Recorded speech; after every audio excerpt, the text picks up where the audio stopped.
Breaking news, and I'm in a state of shock. Samantha Markle has lost her defamation case against Meghan Markle. Why? What does this mean? What can Samantha Markle do next? Is there any hope left? I'm going to discuss it in this Daily Nerd right now.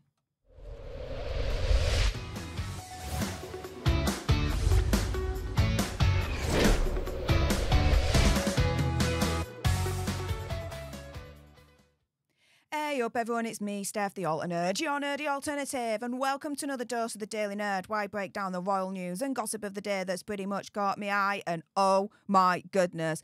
Let's jump into this shocking insanity, shall we? Because in the last couple of minutes, news has broke. Samantha Markle's lost her defamation lawsuit against Meghan Markle. What's happened? What does this mean? Well, her lawsuit was dismissed because the judge ruled that Meg's statements were substantially true.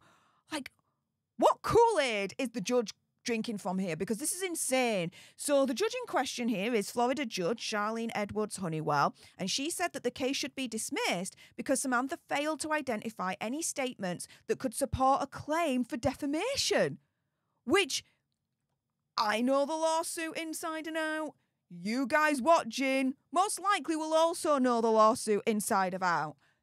That statement makes zero sense whatsoever. Samantha Markle was able to bring to the table a lot of, at the very least, circumstantial evidence that should have been enough for this thing to go to trial. But Judge Honeywell said that Meg's comments in a Netflix series, the mockumentary Hazza and Megsy, or the interview with Oprah Winfrey, were true.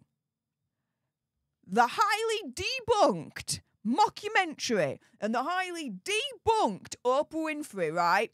And the judge is like, oh, no. The statements she said about Samantha Markle, yeah, they're true. They're Gucci. What?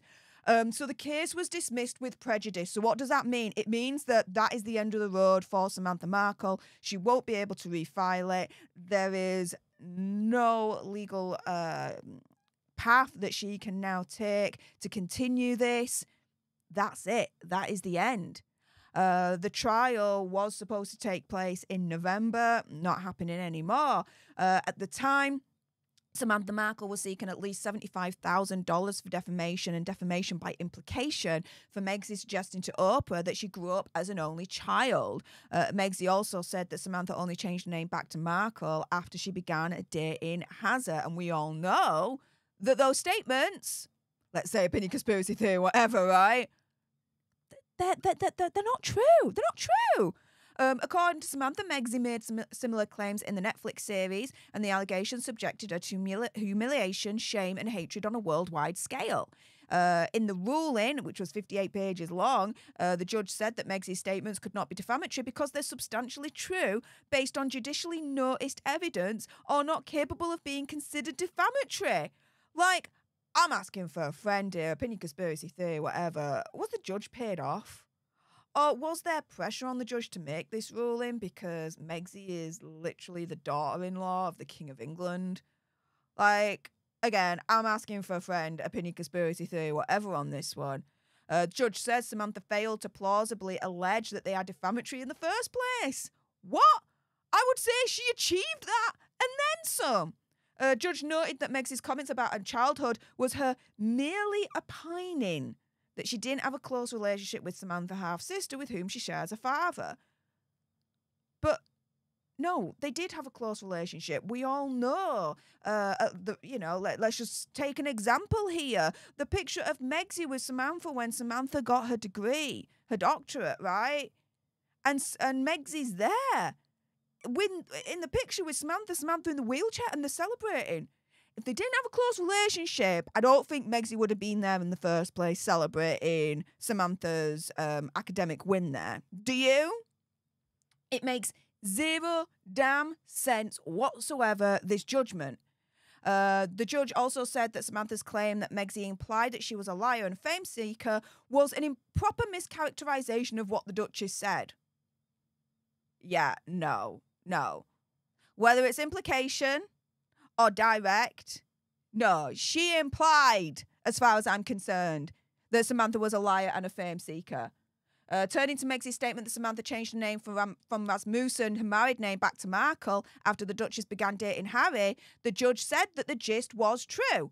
So, to me, the judge is contradicting herself here, because if Samantha's claim was an improper mischaracterization of the notion that Megxie implied that she was a liar and a fame seeker, right?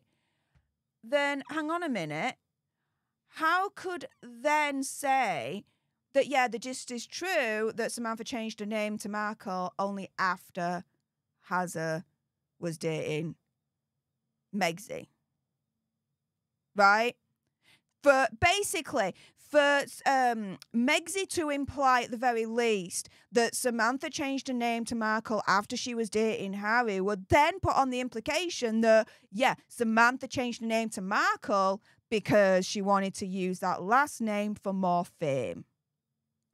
Come on! And the judge is turning around here and saying, nah, Samantha's claim that Megxie implied that she's a liar and a fame seeker was an improper mischaracterization. Makes zero sense. The judge wrote that plaintiff used one last name and then the name Markle soon after reports of defendant's relationship with Prince Harry were published is substantially true based on the exhibits in the record of which the court has taken judicial notice. Among the statements in Samantha's claim was one by Harry in the mockumentary, in which he said perhaps the most troubling part of this is the number of British journalists interacting with and amplifying the hate and the lies. The judge said that this statement was included in the complaint is perplexing and suggests haste, a misunderstanding of the law, or a lack of diligence on the part of plaintiff's counsel. It's unclear how this statement could be defamatory towards plaintiff, as it does not reference her. It implies her. It puts her into implication of it all. In a conclusion, the judge wrote, plaintiff's claims will be dismissed with prejudice as she has failed to identify any statements that could support her claim for defamation or defamation by implication by this point. Her third try amending her complaint in either the book Finding Freedom, the mockumentary Harry and Meghan, or defendant and her husband's hour-long Oprah interview. The case was originally filed back in March 2022, so we're looking at literally 2 years ago now. And in legal filings, Samantha detailed at length how she was very close to Megxie when they grew up in Los Angeles, saying that she helped Megxie with her homework, took her shopping, and had a wonderful relationship with her, it was claimed. But once Megxie started suit, she no longer had time for Samantha, and by 2016, they'd stopped visiting each other. And she claimed that when Megxie met Hazza, she became hostile to Samantha as well as the rest of the family. The turning point of Meghan's unwanted hostility towards Samantha happened in 2017 when Megxie allegedly hung up the phone immediately upon hearing Samantha's voice. Samantha called back, but to this day, Megxie has never returned Samantha's phone call. Like, this is insane how the judge has ruled in favour of Meghan Markle in this regard. It makes zero sense. Again, I've got to wonder, what Kool-Aid was the judge drinking? Something's wrong with this picture, guys.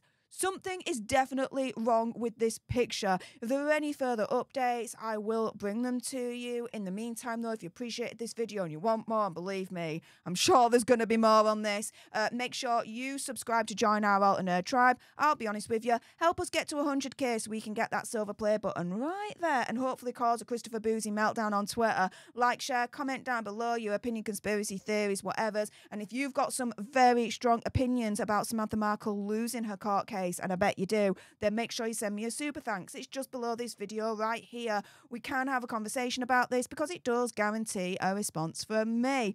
And until the next time, you guys, laters.